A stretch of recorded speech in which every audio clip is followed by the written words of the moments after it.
Terima kasih Tuhan, pada pagi hari ini kami boleh berkumpul kembali Tuhan untuk belajar. Kau berkati setiap kami Tuhan, biar kami boleh menerima apa yang disampaikan oleh firman-Mu, kami boleh mengerti, berikan kami hikmat, pewahyuan dalam hati setiap kami Tuhan. Berkati Bu Kristina yang akan mengajar kami Tuhan, biarlah hikmat daripada Tuhan terus turun, mengalir melalui Ibu Kristina. Terima kasih ya Tuhan, kami mulai pelajaran kami dalam nama Tuhan Yesus. Amin. Amen. Yeah. Amen. Let me. Can you give me 1 minute? Hold on. Sure.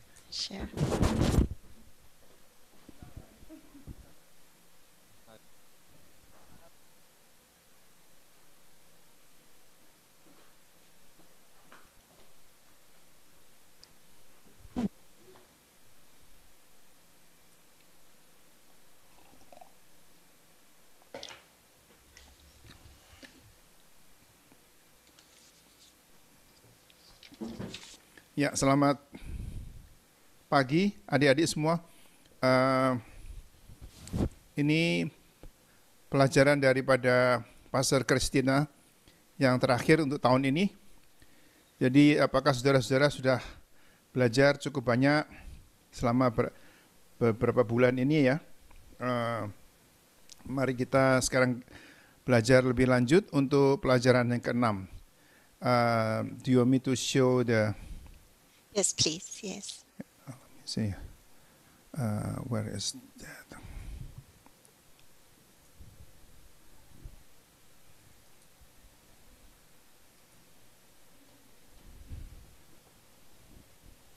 Ya, kita akan masuk di dalam pelajaran yang bisa kelihatan nggak di sana?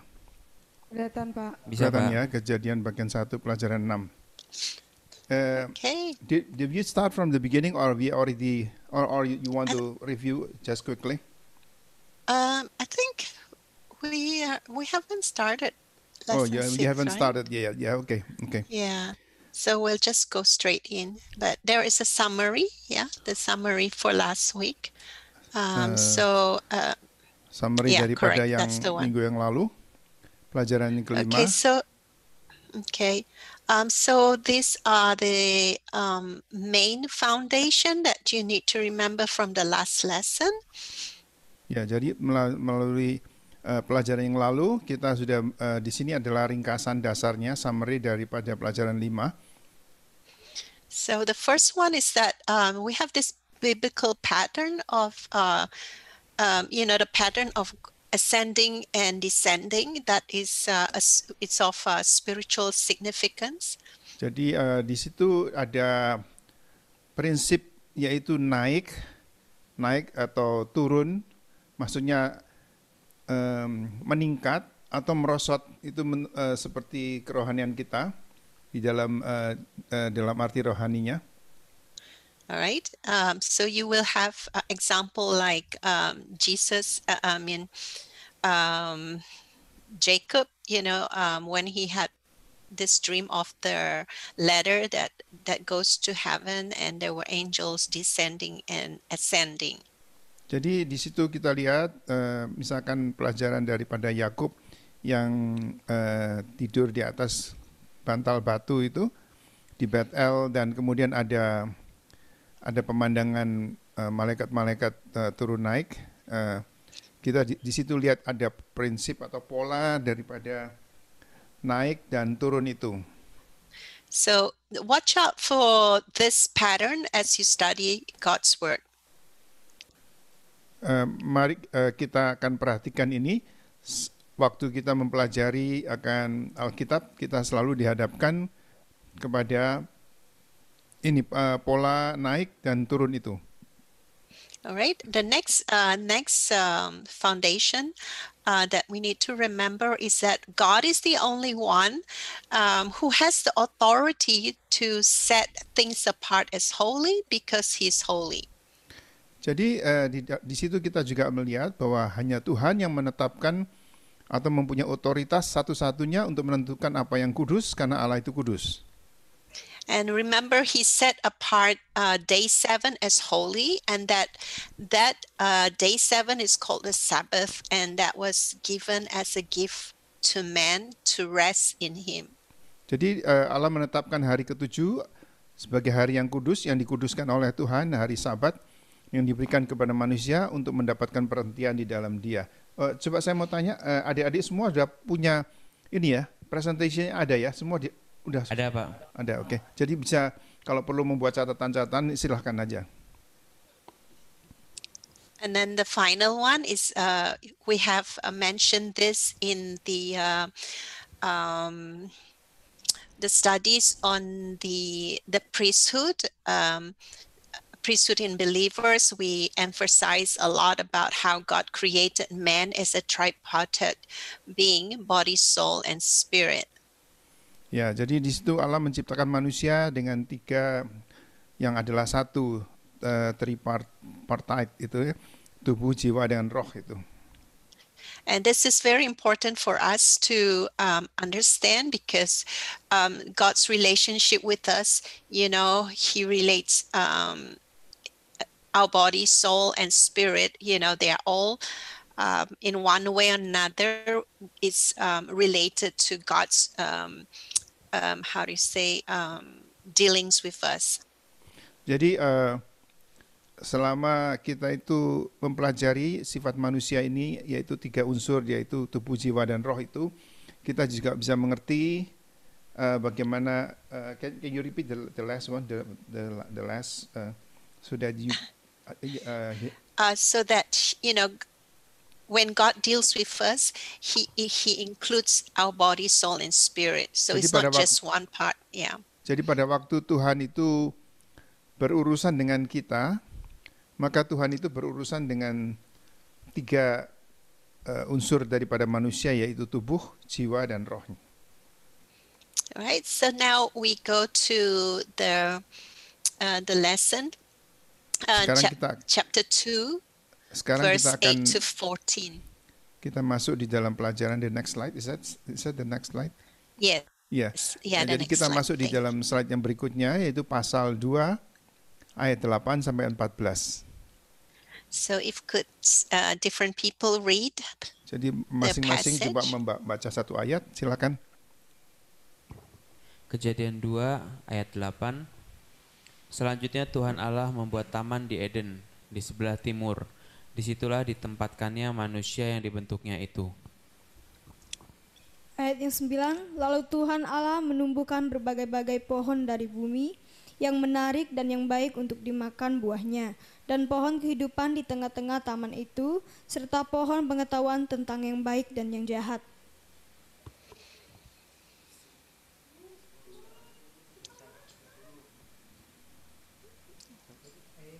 Yuk, cepat dong. 10. Ada sesuatu sungai mengalir dari Eden untuk membasahi taman itu, dan dari situ sungai itu terbagi menjadi 4 cabang. Yang pertama namanya Pison, yakni yang mengalir mengelilingi seluruh tanah Hawila, tempat emas ada. Ayat 12.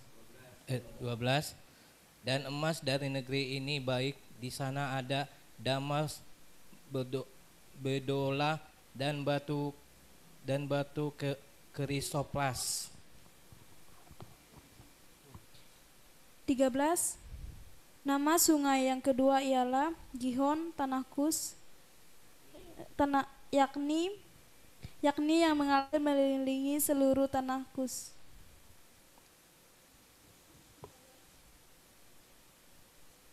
Nama sungai yang ketiga ialah Tigris, yakni yang mengalir di sebelah timur Asyur, dan sungai yang keempat ialah Efrat.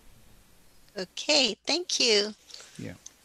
All right, so we know that we hear so much about the Garden of Eden.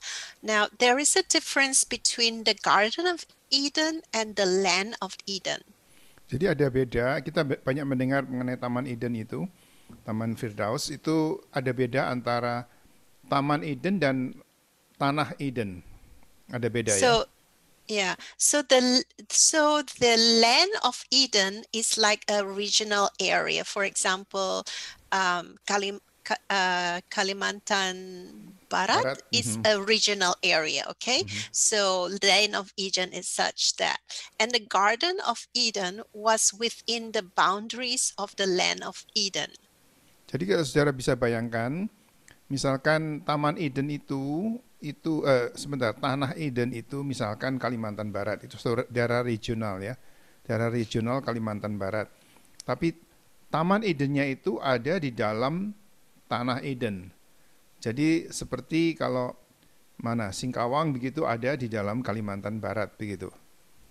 Jelas ya? Okay. Yeah. Jelas? Yes. All right. So now from this land of Eden, there's a river there, and it flows out and it becomes 4 tributaries or headwaters.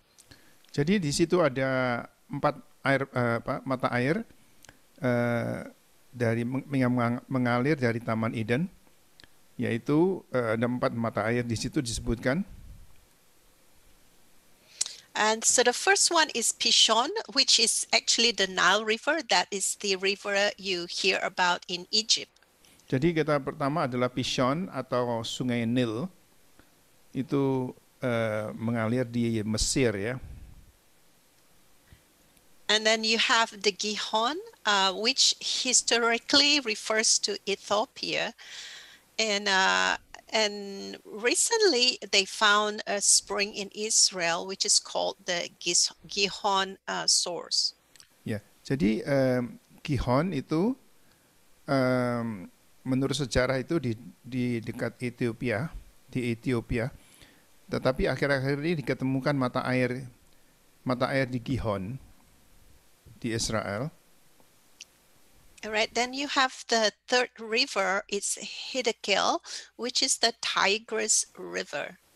Yang ketiga adalah Hiddekel, yaitu sebetulnya adalah Sungai Tigris. And then finally you have the Euphrates River. Dan yang terakhir adalah Sungai Efrat. So, that is Babylon, all the Iraq and so on. Around that area. Around that area. Kira-kira di daerah Irak begitu, itu Sungai Efrat. Yes, so this river, they are not named according to their position, like, first, second, third. It's just, just the different names of the river. Ya, ini namanya ada beberapa nama-nama yang berbeda, tapi maksudnya sama. All right. Now this is the garden that God put man in.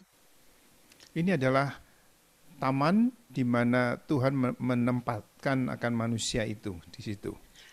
So this garden had everything that sustained life, from trees that were have food for him, and rivers, all these things to sustain the life of man. Jadi Taman Eden itu mempunyai segala faktor untuk mendukung satu kebutuhan makhluk hidup. Jadi ada air, ada sungai, ada pohon-pohon, ada buah-buahan, ada sayur-sayuran dan sebagainya. So here, what do we take from this?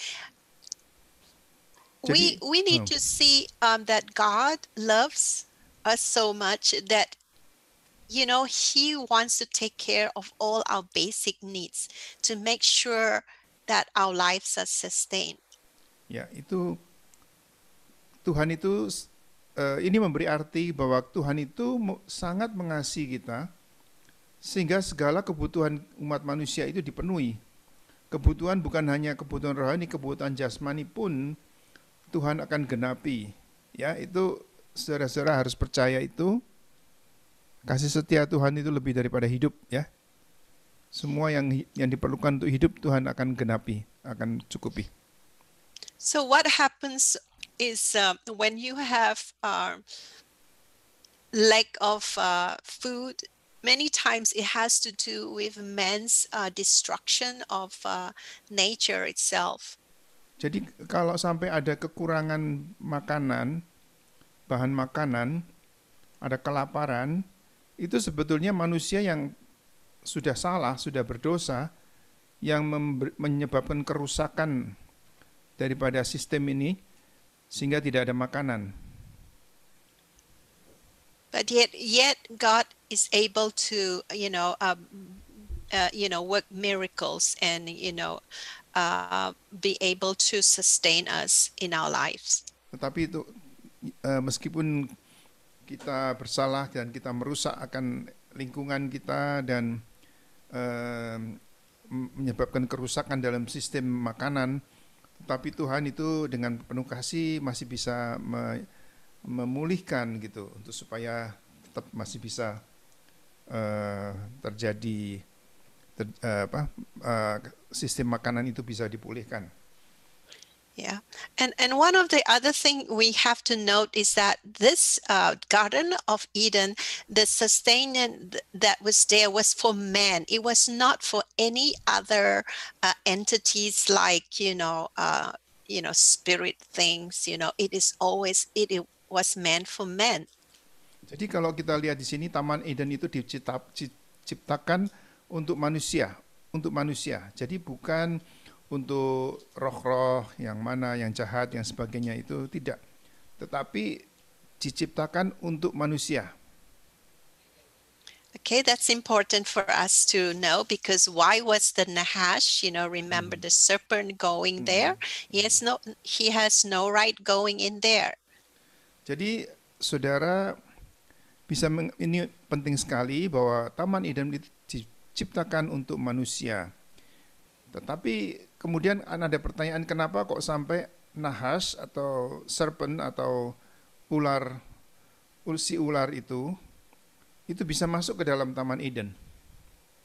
Yes, so Adam had the responsibility to make sure that other things are not supposed to come in, but he failed.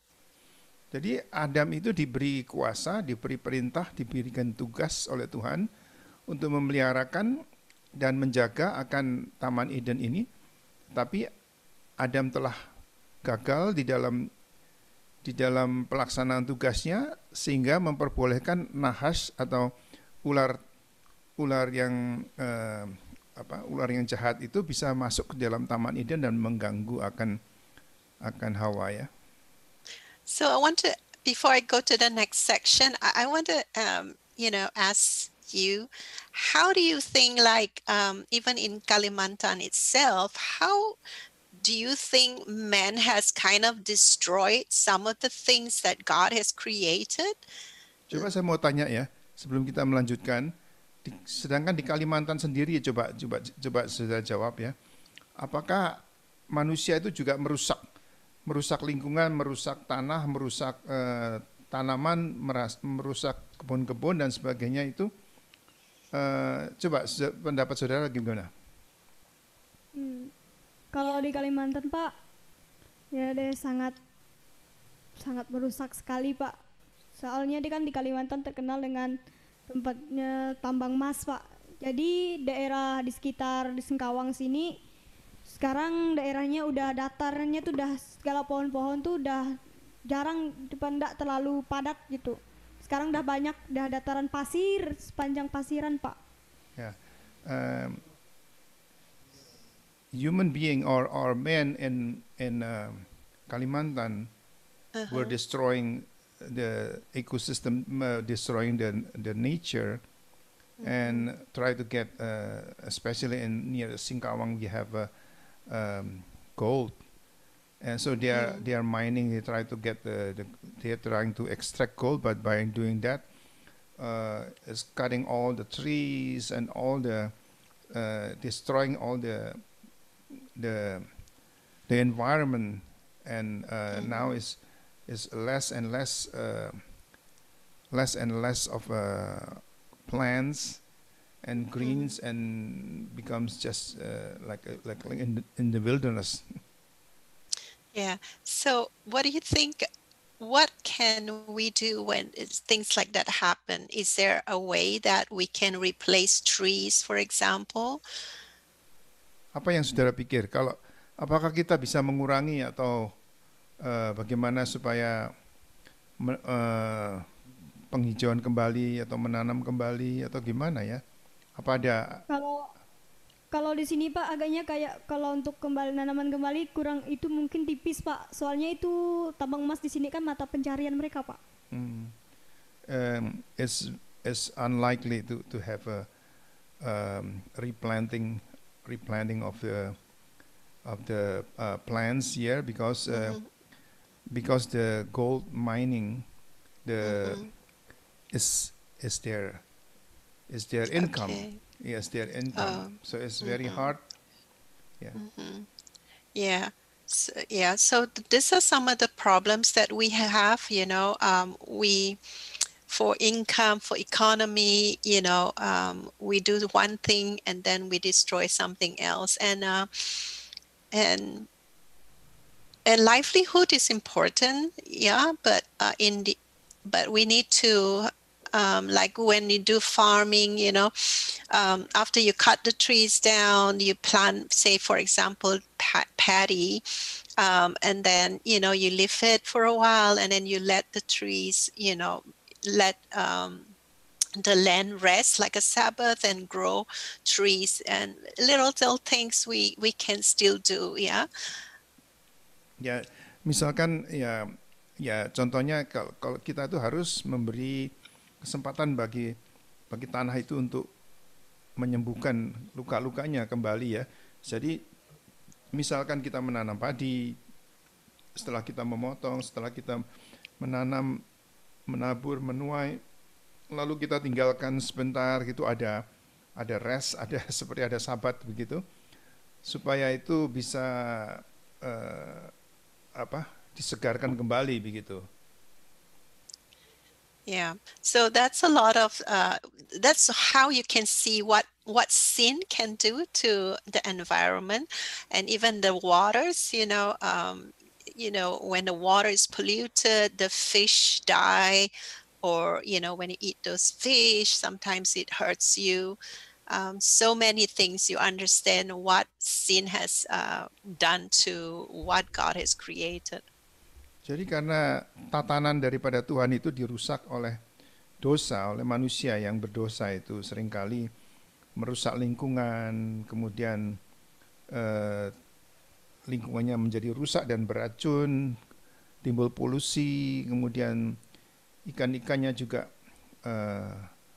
terkontaminasi polusi dan kemudian dimakan ikannya dan manusianya juga bisa celaka, bisa sakit itu semuanya bisa karena faktor manusia dan dosa itu yang ketamakan yang menguasai manusia. Yeah. Okay. I just want you to think about things like that. Coba pikirkan aja. Yeah, just concerned about your environment. To take care of it as much as you can. There are certain factors, we just can't control, but whatever we can do, let us, do our part, yeah? Ya, jadi memang kita kadang-kadang tidak bisa menghindarkan itu karena di luar dari kemampuan kita, tapi ya kita berusaha sebisanya. By the way, they have a gardening and then they have vegetables, okay, fruits, that's and great. then also catfish, and then also chicken. I don't know if they're still growing duck. Apa masih ada bebek? Enggak ada ya, angsa. Angsa nggak ada Pak. Angsa nggak ada. Tapi ayam ada. Udah nggak ada Pak. Oh, ayamnya nggak ada. Kenapa? Dimakan Nggak semua ada, atau Pak. gimana? Habis Pak. Habis dimakan. Loh. Soalnya kita itu Pak, ngejar target kemarin Pak. Hah? Ngejar target biar bisa habiskan sampai bulan 12 biar kita bisa pulang nanti. Oh, gitu. Okay. Oh, they try to finish the target. Okay. So they finish by December, so they can go home. they can go home. Okay. All right, let's go to the Daripada next. dimakan sama tetangga ya, begitu ya. Iya, Pak. Oke. Okay, let's go to the next passage, verses 15 to 17. If Coba somebody tolong can read. bacakan bergantian ayat 15 dan sampai ke 17. Pasal 2 tadi. Pasal yang ke-15 Ayat yang ke-15. Tuhan Allah mengambil manusia itu dan menempatkannya dalam Taman Eden untuk mengusahakan dan memelihara taman itu. Lalu Tuhan Allah memberi perintah ini kepada manusia. Semua pohon dalam taman ini boleh kau makan buahnya dengan bebas.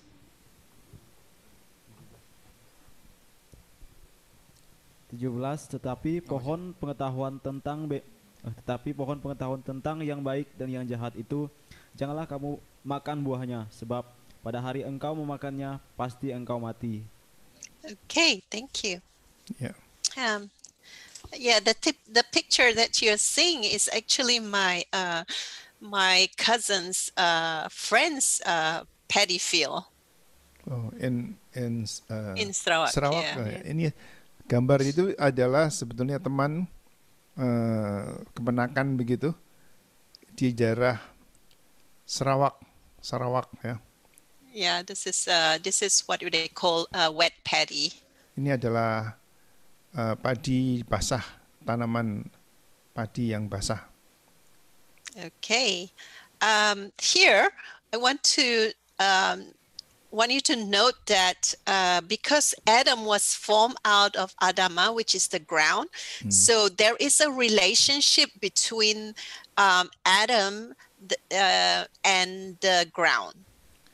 Karena Adam itu diciptakan daripada tanah, daripada debu tanah atau Adama. Adama itu dalam bahasa Ibrani adalah debu tanah, dan Adam karena dibuat daripada debu dan tanah. Debu tanah itu maka dia dinamakan Adam ya. Nah, itu ada hubungan apa antara Adam dan Adama? Yaitu Adam harus mengerjakan tanah itu. Yeah. So when God put Adam in the garden, it wasn't a random thing, but it was God intended to put him in a garden so that he can till the ground. Jadi pada waktu Adam itu diciptakan dan ditempatkan di Taman Eden, itu bukan sesuatu yang kebetulan dan random saja yang secara kebetulan, tetapi Tuhan mempunyai maksud supaya Adam itu bisa mengerjakan tanah dan bisa mengusahakannya. And what God is doing is that he's telling Adam that working the ground, tilling the ground or work is actually his will. Jadi situ kita melihat bahwa membongkar tanah itu atau mengusahakan tanah itu sebetulnya kehendak Tuhan. Kehendak Tuhan agar kita bekerja dan mengusahakan tanah itu adalah kehendak daripada Tuhan. And this is very important because there is a generation of people that I wouldn't say generation. That's a wrong word. But there are people who don't think work is a good thing, and they just don't like to work. But work is actually the will of God for mankind. Ada sekelompok orang yang percaya bahwa bekerja itu enggak enak dan enggak baik tuh. Mereka tidak setuju ada pekerjaan. Tetapi kalau kita melihat di sini bahwa Allah itu menciptakan manusia dan manusia itu bekerja, mengusahakan tanah dan sebagainya itu adalah indah, sesuatu yang indah. Jadi ada sekelompok orang yang tidak percaya bahwa bekerja itu baik, jadi mereka itu malas dan tidak mau bekerja. And do you remember when we started in Genesis 1, about how God gave the command to be fruitful and multiply. This is related to work. Jadi kalau di dalam kitab Kejadian itu ada disebutkan bahwa berbiak-biaklah kamu dan penuhilah bumi, itu ada hubungannya di sini dengan bekerja kan. Jadi kalau mau berbuah-buah dan penuhi bumi dan berlipat gandakan itu kan dengan usaha, dengan bekerja. Jadi di situ ada unsur pekerjaan di situ. Jadi kita bisa produktif kalau kita mau bekerja dan bekerja itu baik. Yes, so during the time when we work, we become dependent on God to help us. So it's not just a man is related to the ground of the work, but through the work, man is connected to God also. Jadi bukan pada waktu manusia bekerja itu bukan hanya kita bekerja begitu saja, tetapi di situ ada unsur Tuhan di situ. Jadi Tuhan yang membantu kita dan jadi ada koneksi di situ antara pekerjaan kita dengan Allah kita. Kan Allah yang memampukan kita bekerja. Okay. And so we have to see that when we do the work that God has given us to do, then it will help us to mature, because as we work, there are certain things we have to learn, certain how we relate to people. All this will help us mature in God, and also mature in our walk with Him and be productive. Ya.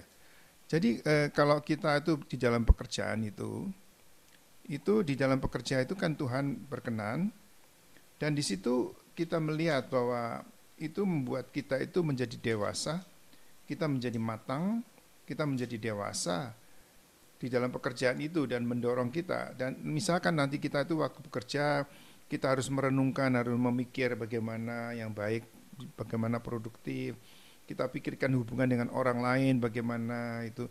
Jadi setiap langkah-langkah di dalam pekerjaan itu sebetulnya itu menunjang adanya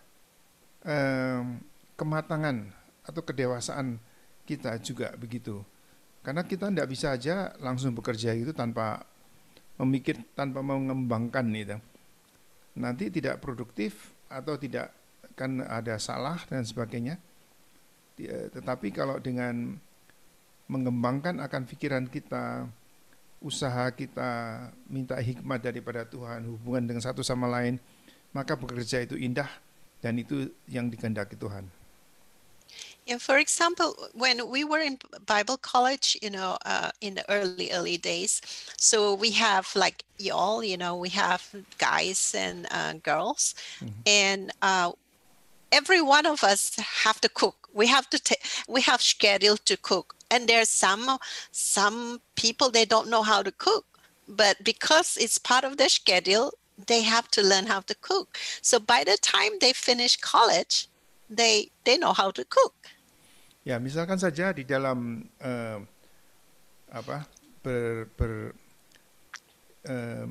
belajar bersama ini, maka apakah itu laki-laki, apakah itu perempuan, itu semua ada tugasnya untuk bergiliran untuk memasak. Meskipun tidak pernah memasak, tetapi mau nggak mau harus di-schedule, dijadwalkan untuk memasak. Sehingga akhirnya dipaksa untuk bisa memasak. Dan pada akhir daripada pelajaran itu mungkin kita sudah biasa dan sudah canggih di dalam membuat masakan-masakan, ya.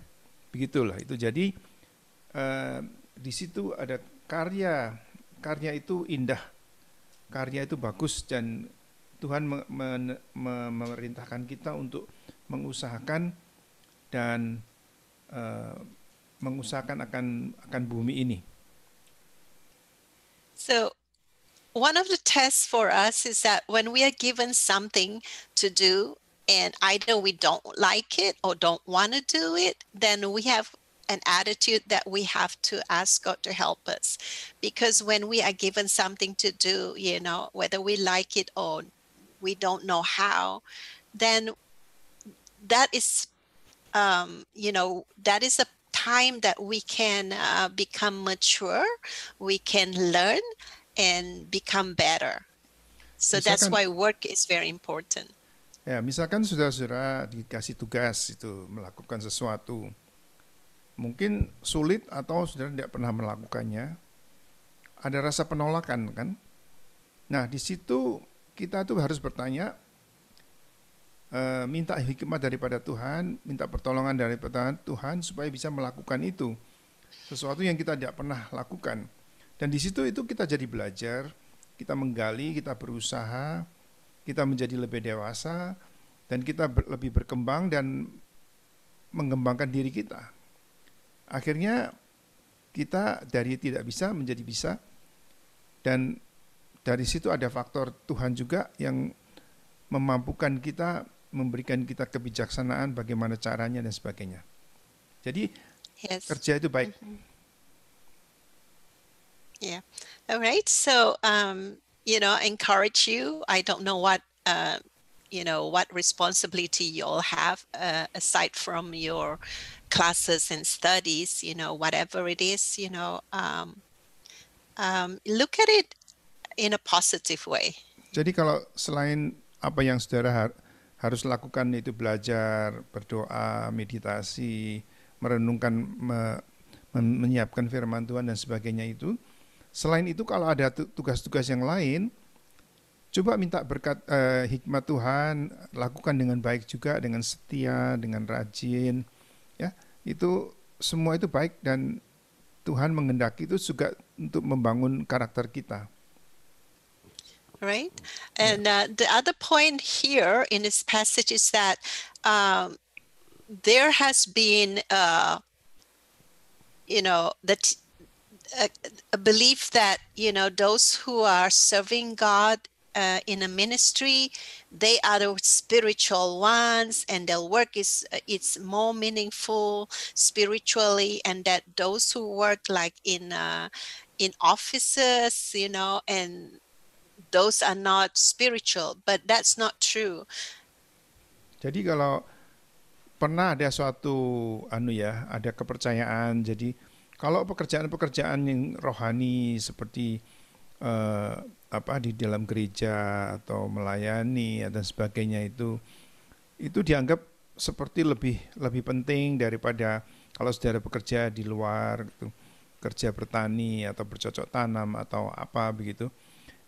Tapi tidak benar, sebetulnya semua pekerjaan itu, pekerjaan sekuler atau pekerjaan rohani itu semua itu adalah indah dilakukan, kalau itu dilakukan Tuhan ya kita lakukan dengan sesungguh-sungguhnya, dan tidak ada yang ini lebih kurang terhormat begitu karena bukan pekerjaan rohani, tidak demikian. Yes, because wherever God puts you, that is where His will for you to work, and so that's why everything is spiritual when we do it unto the Lord. Jadi kalau saudara melakukan pekerjaan yang disuruhkan Tuhan kepadamu, lakukan dengan setia, karena itu membuat kita dewasa dan kita di dalam melaksanakan pekerjaan itu, ya itu pekerjaan kalau kita lakukan untuk Tuhan itu juga pekerjaan rohani, meskipun sepertinya bukan rohani, seperti bercocok tanam atau membantu apa atau menoreh karet atau apa begitu, tapi itu juga pekerjaan rohani untuk Tuhan, kepada Tuhan juga. And the other thing about work is that it is related to one day we are going to rule and reign with Christ.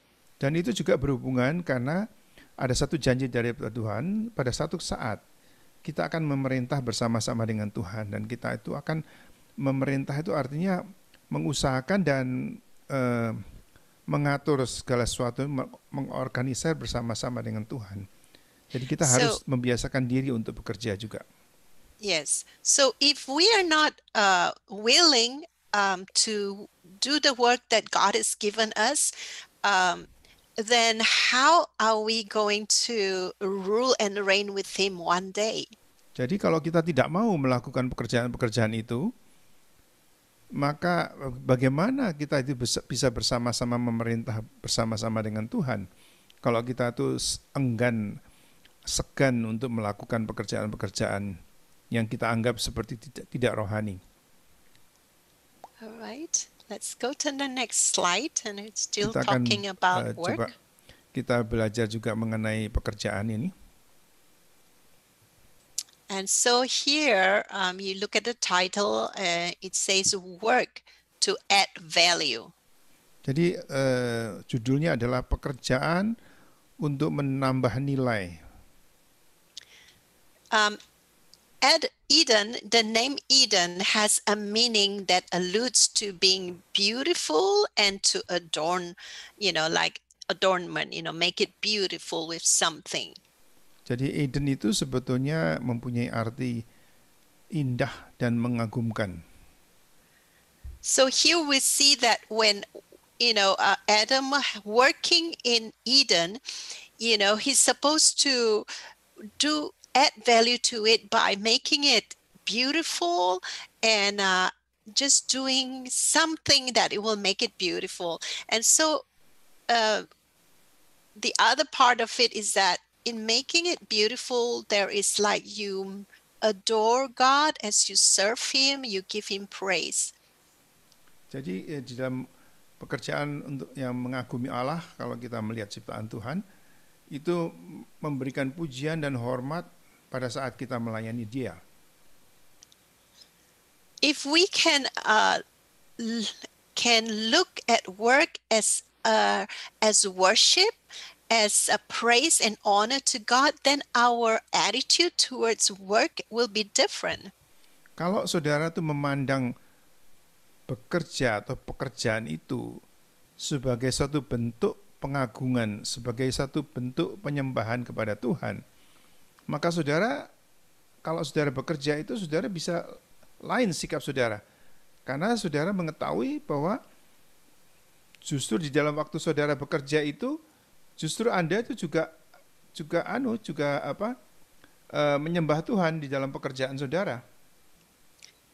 Sometimes we have problem because we think that we are serving people, and then if that person that we are, under in serving, and they are not nice to us, and it's very hard for us to, serve.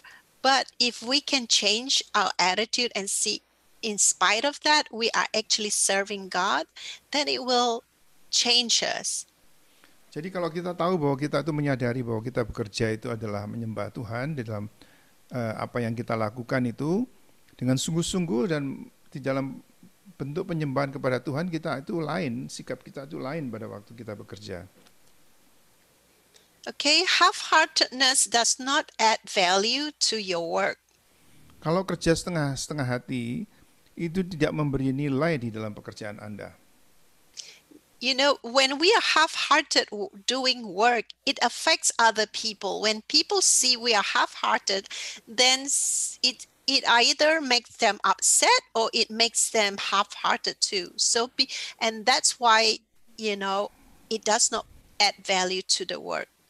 Jadi kalau kita kerja setengah hati itu tidak kepada orang-orang lain, itu akan menyebabkan orang lain itu pertama mungkin marah karena kita bekerja setengah hati, atau mereka akan ikut juga kerja setengah hati, dan itu tidak baik tuh. Karena pekerjaan yang setengah-setengah itu tidak memberi nilai tambah di dalam pekerjaan Anda. Yeah, and the other thing about work is that sometimes we have this conflict because what we think is valuable is not what God thinks as valuable. Seringkali ada konflik atau perbedaan dari apa yang kita anggap berharga dan apa yang Allah anggap itu berharga. Jadi di situ kita melihat bahwa jadi kita di situ melihat bahwa ada konflik. Apa yang kita anggap berharga itu belum tentu Allah itu menganggap berharga, dan sebaliknya. Yeah, so that's this is problem because sometimes our expectation is different. So we have conflict in work because your one person's expectation of doing something is different from another a person, expectation. But the point is that we need to see what God expects and what is valuable to God. Ya, seringkali ada perbedaan pandangan ini, maka yang paling penting adalah kita itu berusaha mengerti dan melihat apa yang Allah anggap berharga itu yang kita harus tahu. We have to understand there are times when the way we do things is not the best, and we need to, be humble enough to allow other people to teach you another way. Jadi seringkali dalam kita bekerja, di dalam pekerjaan kita berkarya, ada saat-saatnya di mana itu bukan yang terbaik, itu bukan yang, tidak pada waktu itu kita harus merendahkan diri, kita harus tidak boleh sombong dan kita boleh menghargai orang lain yang memberikan advice kita bagaimana cara melakukan dengan lebih baik. So one of the things, that would be good, to pray every day is, God, help me to have a teachable and humble heart. Jadi setiap hari kita harus berdoa, Tuhan berikan aku hati yang rendah hati dan mau dan siap untuk diajar dan disempurnakan, itu benar-benar begitu. Right? Yeah. I'm sure you all have some kind of conflict somewhere. Ya, pasti ada adik pasti ada konflik di situ dan seringkali tidak mau diajar begitu. A lot of ministers or pastors, they are so arrogant in their teaching, and they are not open to, they are not teachable anymore. So they just do they think that they are the best, and then they don't want to hear counsel. That is one of the weakness of some great preachers, actually. Yeah, especially those that have really big success. They think it's success. Yeah. And we all have to pray that we don't fall into that. Yeah. Ya, jadi banyak pendeta-pendeta, khususnya pendeta-pendeta yang besar, seringkali mereka sudah tidak lagi bisa menerima pengajaran.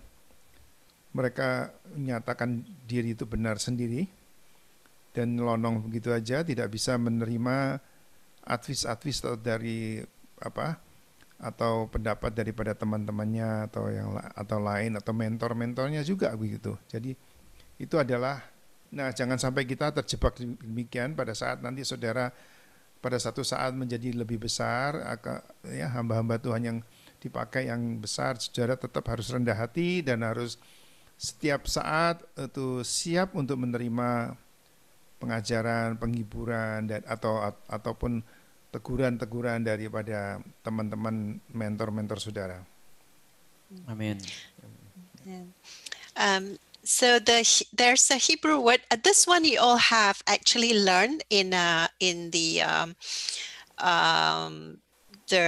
series on the priesthood of the believers. So, but just to mention it here. Ya, ada satu istilah Ibrani yang memang itu satu pelajaran sendiri, tapi saya katakan saja. So there is this Hebrew word that is related to cultivating the earth. It means to guard and keep the garden. Jadi adalah bahasa Ibrani itu yang berhubungan dengan mengusahakan itu, yaitu menjaga dan melindungi, akan itu seperti Taman Eden itu. So guard means to make sure nothing would come into devalue or destroy God's creation. Yang pertama adalah menjaga. Menjaga itu artinya apa? Atau mempertahankan diri, menjaga memastikan bahwa tidak ada hal-hal yang bisa mengurangi nilai atau merendahkan atau menghancurkan akan nilai-nilai Anda di dalam yang Tuhan percayakan dalam hidup Anda itu. All right. Let's go to the next point. The tree of life. The next slide. Yeah, yes, please. Yang So pertama this is about ada, the tree of life. oh. Sorry. This is the tree of life, right? Yes, yes. Jadi di sini adalah pohon kehidupan itu. So Revelation 22 verse 2. Wahyu 22 ayat yang kedua. This tree of life that is spoken of in the Revelation is actually, it reflects the restored Garden of Eden.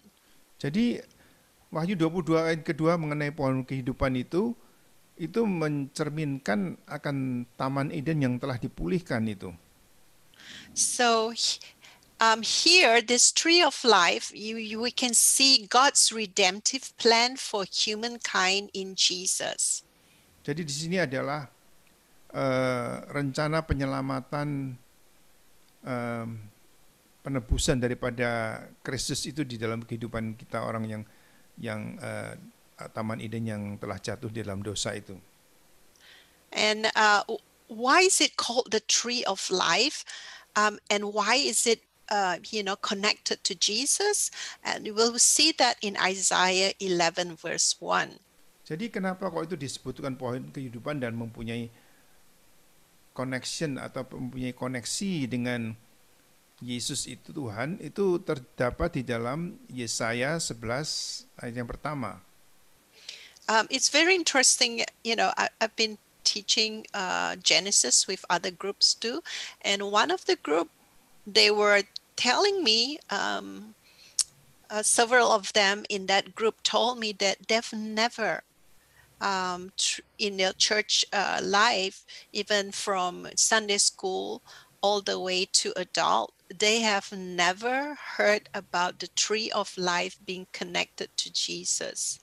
Jadi saya akan mengajar juga grup-grup yang lain, dan pada waktu saya mengajar mengenai pohon kehidupan ini ada hubungannya dengan Kristus itu, maka mereka itu orang-orang yang murid-murid itu mengatakan bahwa mereka itu selama mereka berpuluh-puluh tahun mengikut Tuhan itu mereka belum pernah mendengar bahwa ada pohon kehidupan itu yang ada hubungannya kepada Tuhan Yesus. So if you look at Isaiah 11 verse 1, it talks about how there is this stump, which is a tree that's cut down and supposed to be dead, and there were new shoots coming out, and this stump is actually called referred to as the stump of Jesse. Jadi kalau saudara melihat di dalam Yesaya 11 ayat 1, di situ disebutkan ada satu pokok atau stump atau apa ya, batang yang dipotong itu, bawahnya itu apa namanya? Di situ. Tunggul. Apa? Tunggul, ya, tunggul. Nah, tunggul itu tetap itu yang sudah dipotong seperti sudah mati, tetapi ada tunas yang keluar di situ, keluar daripada tunggul itu, dan tunggul itu disebutkan adalah tunggul yang keluar merupakan tunas daripada Isai. So, if you remember, Jesse is whose father? Isai itu ayahnya siapa? Daud. Okay. Yes. So we all know that David represents the kingdom of David is actually referring to Jesus. Jadi right? Kerajaan Daud itu, kerajaan Daud itu mencerminkan mengenai kerajaan Kristus, kerajaan Yesus, kan? And so we have other references about Jesus, as the tree. So you have in Romans chapter 11, he's referred to the olive tree.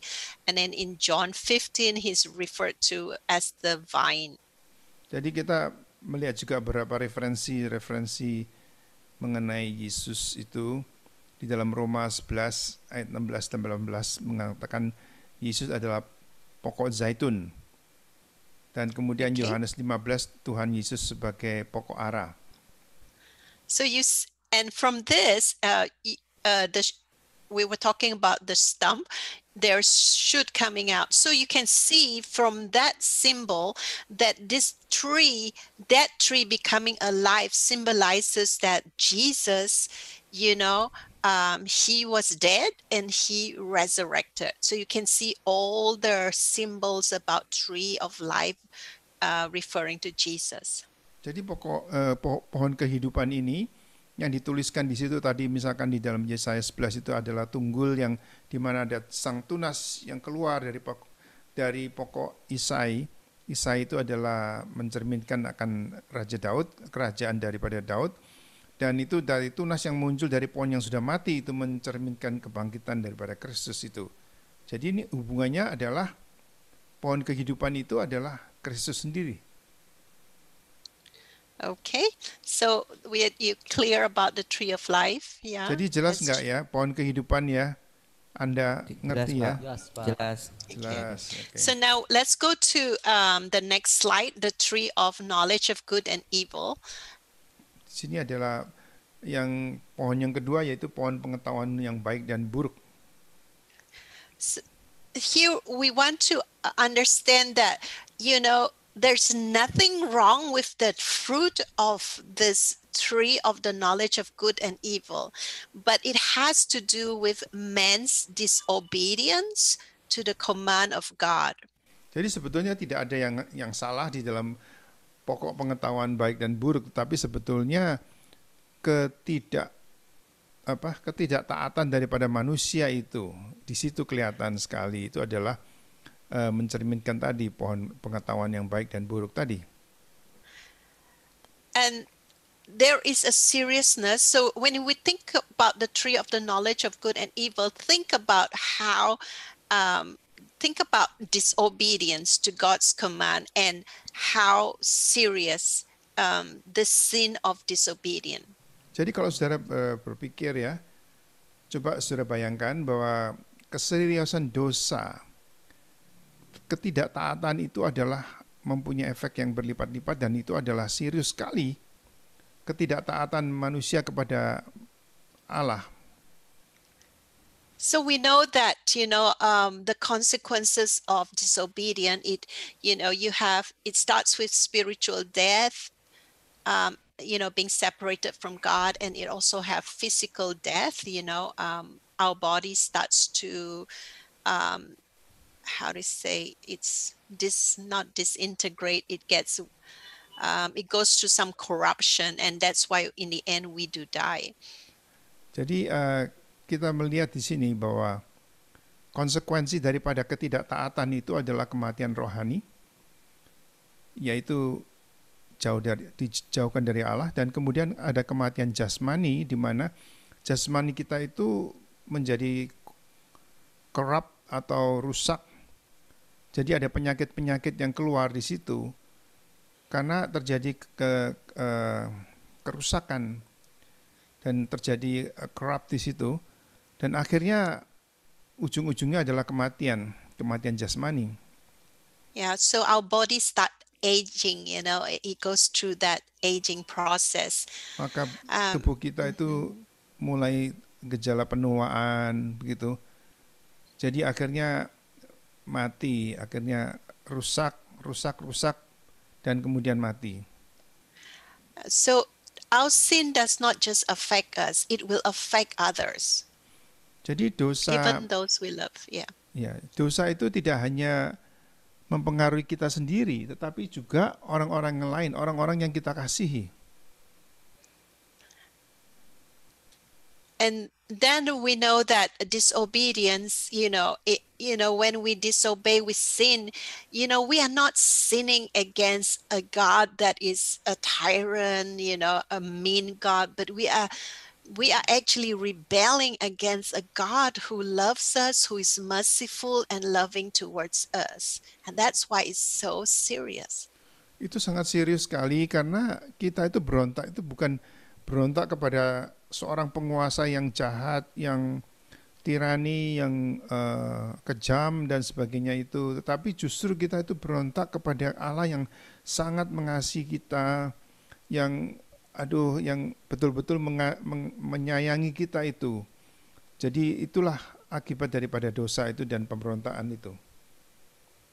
So just imagine if you have been doing good to somebody, you know, you gave your best, and then that somebody just turn around and being mean to you. That is a little bit of what it is like when we rebel against God. Kalau saudara bayangkan ya, misalkan saudara mengasihi seorang adik atau siapa teman itu ya, dan saudara berbuat yang sebaik-baiknya, saudara pelihara, saudara kasih, saudara selalu melakukan yang terbaik untuk dia, tapi kemudian dia berbalik dan melakukan yang kurang baik kepada Anda. Itu adalah satu cerminan, mungkin yang kecil saja, yang menunjukkan bagaimana jadi berbaliknya itu menyakitkan begitu. Nah itu saudara bisa mengerti bagaimana Allah kita itu disakiti karena kita itu berbalik dan berontak kepada Tuhan. That's why we have passages that says that do not grieve the Holy Spirit. Karena itu ada ayat yang mengatakan jangan mendukakan Roh Kudus. So disobedience also robs us from the blessing that God intends for us. Jadi karena pemberontakan kita itu, ketidaktaatan kita itu juga merampok kita daripada berkat-berkat yang Tuhan berikan kepada akan diberikan kepada kita. Itu dirampok. Okay, so we can do go to the lesson reflection. So coba kita akhiri coba refleksi pelajaran hari ini. Okay, I know I'm over the time now. Do I think it's okay. It's okay. A little bit, okay. We can end up this. Okay. Yang pertama tadi, apakah pentingnya kebenaran dasar atau hakikat dari pelajaran 6 ini? Coba salah satu menjawab. Dari pelajaran ke-6 ya. Yang penting adalah kita bisa belajar tentang yang tadi itu mulai dari Taman Eden dan tentang Tuhan Yesus sebagai Eden, pohon kehidupan. About the tree of life related to Jesus. Okay. Yeah, okay. Ada yang lain? Silakan. Apa yang saudara belajar dari pelajaran 6 ini?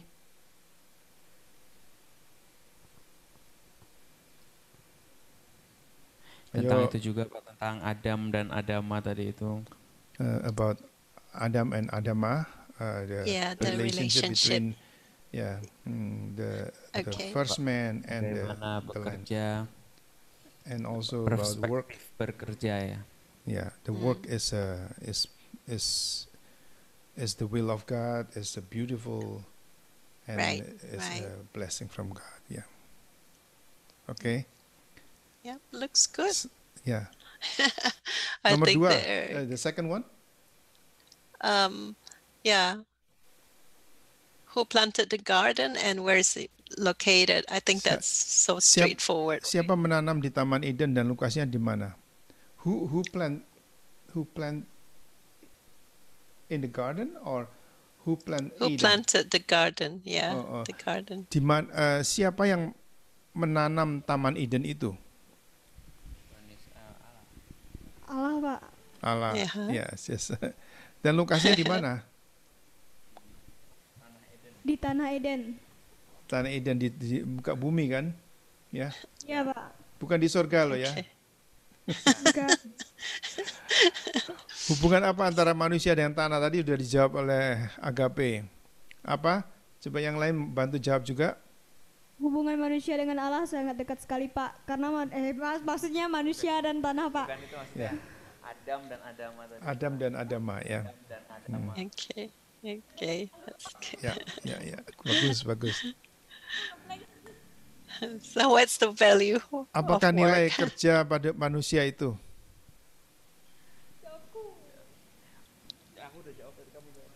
Ayo, Yang lain.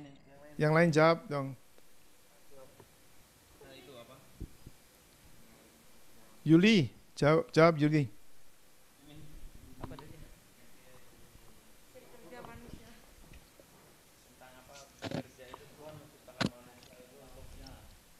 Apa jawabannya? Nomor 4. Bekerja rohani. Enggak harus. What's the value? Tuhan menciptakan manusia untuk bekerja, Pak. The Lord created man so that it can work. It's supposed to work. But what comes out of that work, you know? Why is it Apa? valuable? Kenapa kok perlu bekerja? Kenapa ya itu berharga? Karena manusia yang harus mengolah dan harus menjaga dan melindungi segala tanaman-tanaman. Yeah. You understand that? Yes, but it's not quite what it want. But just to say that, you know, when you work, you add value to what you're doing, you know. Kalau Anda That's the bekerja, maka answer. Anda Yeah. menambah nilainya. Ada pertambahan nilai di sana. Betul? Ya, Pak, ya, Pak. Betul. Ya, misalkan saja ya. Saudara ceplok telur gitu.